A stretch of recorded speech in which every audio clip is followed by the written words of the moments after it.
Much like our founding fathers with the Constitution, the founders of the Pac-12 had foresight.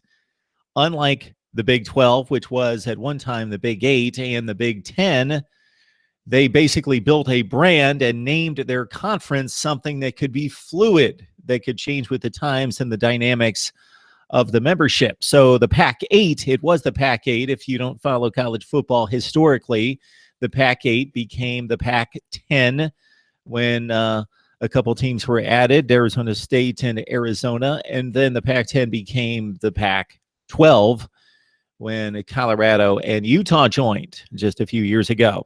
Okay, with the Big 10 and, of course, the Big 12, they have had changes as well, but now their names don't make sense. The Big 12 has 10 teams. The Big 10 has 14 teams. I'm not going to hold it against the current leaders of those conferences because they can't do anything about it. It was done way back when and with little foresight of changes in conference size. I would keep the name the Big 10. It's a brand name. Everybody knows it.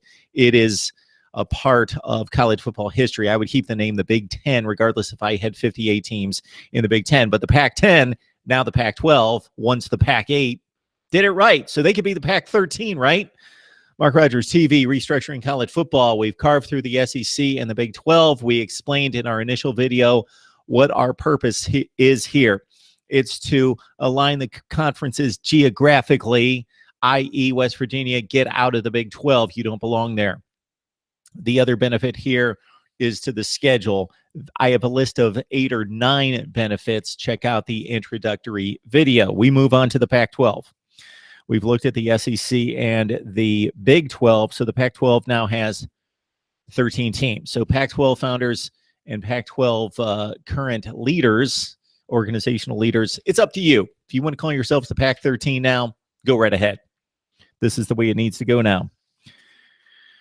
The Pac-12 North includes Washington, Washington State, Oregon, Oregon State, Cal, Stanford, and voila, Boise State. And for the Pac-12 South, we have USC, UCLA, Arizona, Arizona State, Utah, and BYU. So we have taken Colorado and moved them on to the Big 12. We have explained that move in the other video, and we have added BYU and Boise State. So we have a 7-team division and a 6-team division. And yes, everyone will play 9 conference games in every conference, and that does work for a 12-team conference and also for a 13-team conference. The other thing that we explained is the balance in scheduling, and that's something that really would be a benefit to this system, is that you balance the competitiveness of the schedule. Therefore, you don't have teams with extremely difficult non-conference schedules and other teams, Baylor, that plays no one. Everyone plays a balanced schedule based on the results the previous season. So, for example, we could do something like this. We will rotate which conference plays which conference top to bottom, much like the NFL does right now. If you are in the AFC North, you might have played the NFC West top to bottom last year. This year, you're going to play the NFC East, and it rotates. This would rotate similarly for one of the 2 non-conference matchups. So, in this particular year, the Pac-12 plays the ACC. So, every opponent out of the 2 non-conference opponents, one would be an ACC team. The other team would come from the rest of the Power 6, not the Power 5, the Power 6. And it would balance out the strength of schedule, meaning Washington. The Washington Huskies will play Miami out of the ACC. The Hurricanes went 5-3 last year in the ACC. Therefore, we select a 3-5 team from another conference to balance the schedule. Vanderbilt, 3-5 in the SEC last year. So Washington plays a composite 8-8 schedule. And if you had watched the introductory video, you know that our third non-conference game is up to the school. Hey, if you're going to play 2 Power 6s and it's going to be a fair and balanced schedule against everyone else, go schedule an FCS or a group of 5. Washington State, let's say we match them up against Florida State out of the ACC at 5-3 last season, and then Washington State gets paired with Texas, who went 3-6 in the Big 12. So that doesn't work out perfectly because Texas went 3-6 and Florida State went 5-3. So I'm off by a game. Well, that's going to happen the first season because, number one, we're restructuring leagues.